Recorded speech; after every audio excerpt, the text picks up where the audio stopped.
भागवत महापुराण की जय। कृष्ण कन्हैया लाल की जय।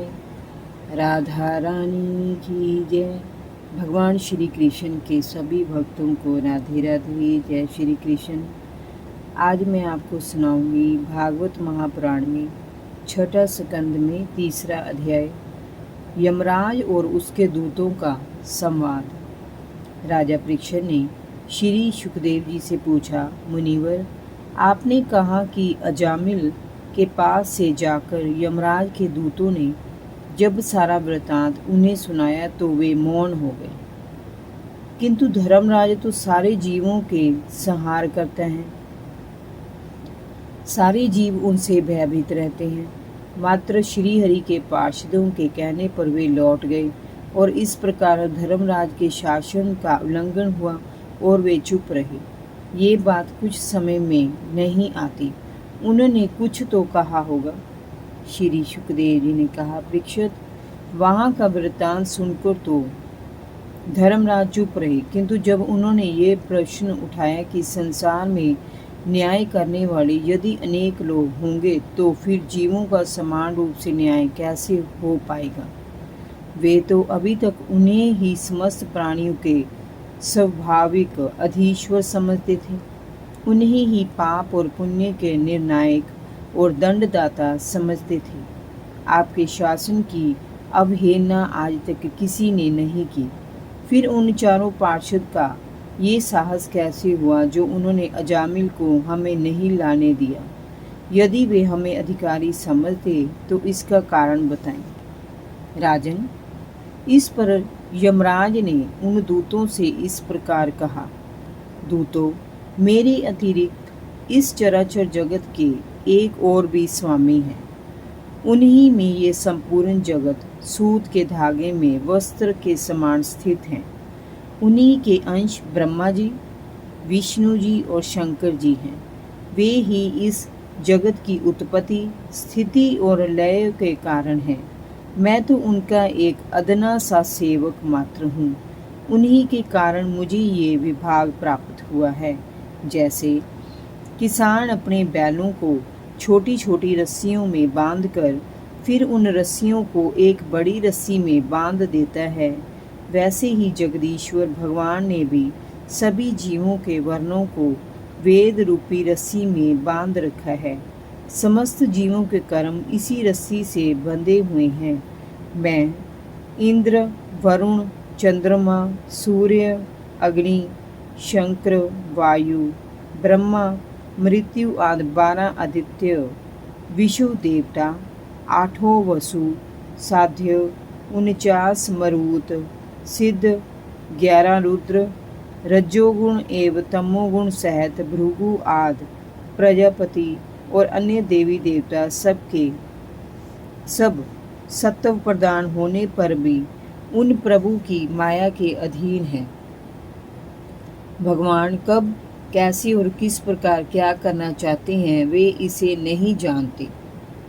तब दूसरों की तो बात ही क्या है। हे दूतों, जिस प्रकार घट पट आदि रूपवान पदार्थ अपने प्रकाशक नेत्र को नहीं देख सकते, वैसे ही अंतकरण में अपने साक्षी रूप में स्थित परमात्मा को कोई प्राणी किसी भी साधन से नहीं देख पाता और ना जान ही पाता है।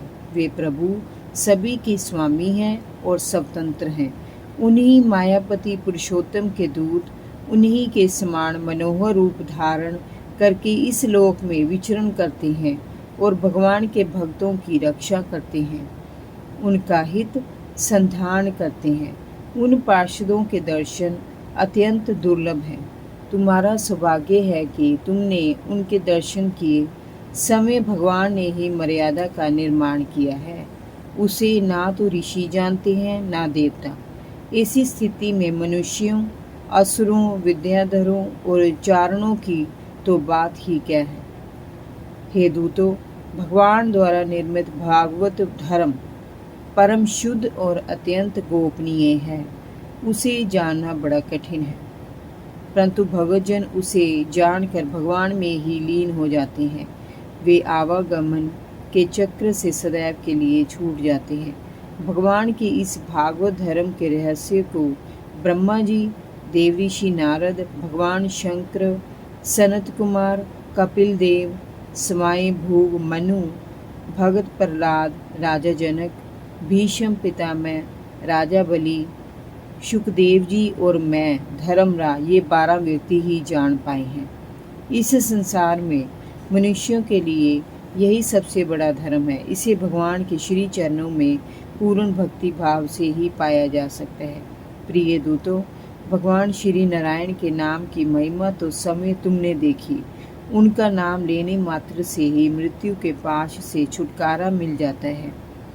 अंत भगवान के नाम, गुण और लीला आदि का भजन कीर्तन करने से मनुष्यों के सारे पाप नष्ट हो जाते हैं।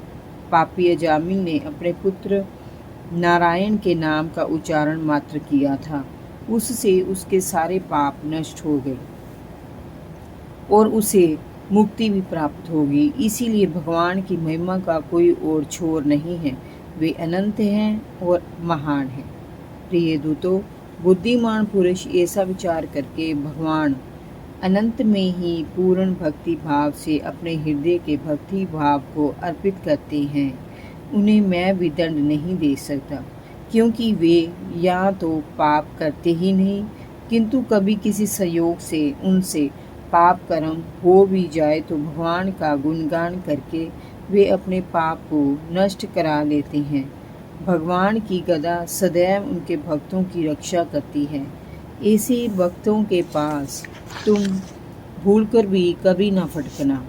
उन्हें दंड देने की सामर्थ्य हम में नहीं है। जो भगवान के भक्त नहीं हैं और निरंतर पाप कर्मों में लगे रहते हैं, ऐसे लोगों को पकड़कर मेरे पास लाया करो। मैं उन्हें नारकीय कष्ट प्रदान करूँगा।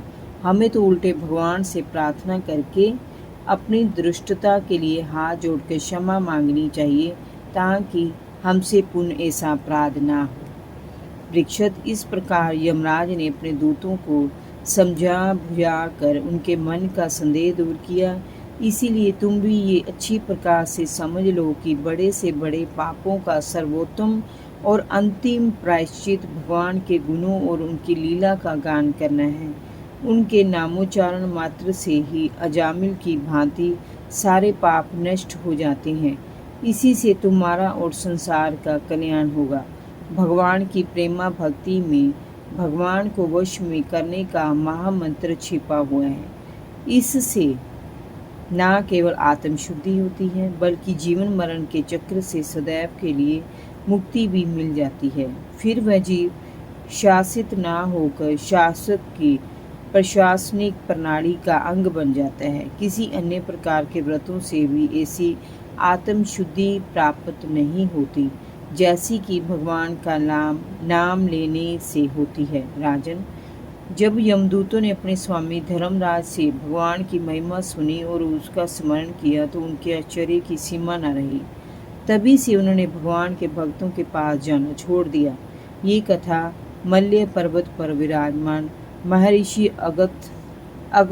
अगस्त्य जी ने श्री हरि की पूजा करते समय मुझे सुनाई थी। जय जय श्री राधे। भागवत महापुराण की जय। कृष्ण कन्हैया लाल की जय। राधा रानी की जय। भगवान श्री कृष्ण के सभी भक्तों को राधे राधे। जय श्री कृष्ण।